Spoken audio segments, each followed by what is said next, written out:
Hey guys, welcome back to our channel Nabanita and TV creation. সবাইকে জানি শুভ সরস্বতী পূজা। তো সরস্বতী পূজার দিনটা আমি কীভাবে কাটাইতেছি তোমরা সাথে সবটা শেয়ার করতে। তো ফার্স্টে আমি বাড়ির মধ্যে পূজা দিয়ে আসি, ওখানে যাবো কাকুর বাড়িতে পূজা দেবো সরস্বতী পূজা। তো ওখানে দেখো যাই সিঁড়ি ফার্স্টে হাতে হাতে সবাই মিলে সে কাজ করে নিতে, সরস্বতী পূজার ফল ফসল কাটা হইতে সব কিছু করে নিতে।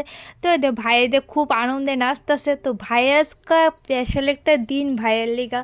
তো কীটা স্পেশাল দিন এটা তোমরা সাথে তো সবটা শেয়ার করুম, তো ভিডিওটা দেখতে থাকো। তো কারা কারা সরস্বতী পূজা কার কার বাড়ির মধ্যে করতেছো বা কারা কারা ঘুরতে গেছো কোন জায়গার মধ্যে, অবশ্যই একটা কমেন্ট করে যাও। তো আমার পূজা তো আমি বাড়ির মধ্যেই পূজাটা কাটাইতেছি, তো আমি কোনোখানে ঘুরতে গেছি না। তো এমন তোরা কারা কারা আছে এটাও কইও যে কেউ কোনো জায়গায় ঘুরতে গেছো না, বাড়ির মধ্যেই পূজাটা কাটাইছো। তো আমার এখনো যারা যারা সাবস্ক্রাইব করছো না, অবশ্যই আমরা একটা সাবস্ক্রাইব করে দিও তাড়াতাড়ি করে। ফেসবুক পেজটা যারা কোনো ফলো করছে না তারা অবশ্যই ফলো করে দেয়।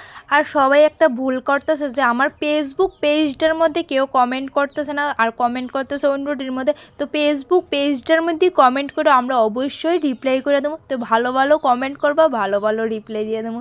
তো এইভাবেই করে এসে আমরা সরস্বতী পূজাটা কাটাইতেছি। তো তোমরা কেমনভাবে কাটাইতেছো অবশ্যই। আর ভাইয়ের যে একটা স্পেশাল দিন কইছি, তো ভাইয়ের স্পেশাল দিন রয়েছে যে আজকে হাতে খড়ি দিব ভাই। তো সবাই ভাইয়েরা আশীর্বাদ করো। তো মা সরস্বতী মার কাছে কয়েও যে আমার ভাই একজন বড় এসে ভালো একটা কিছু করতে পারে। তো এইভাবেই সকালটা আমরা কাটাইছি। তো সন্ধ্যার টাইমটা সবাই মিলে আমরা এনজয় করে নিতেছি। ভিডিওটা ভালো লাগলে লাইক কমেন্ট অ্যান্ড শেয়ার করে দিও অ্যান্ড সাবস্ক্রাইব করে দিও। টাটা।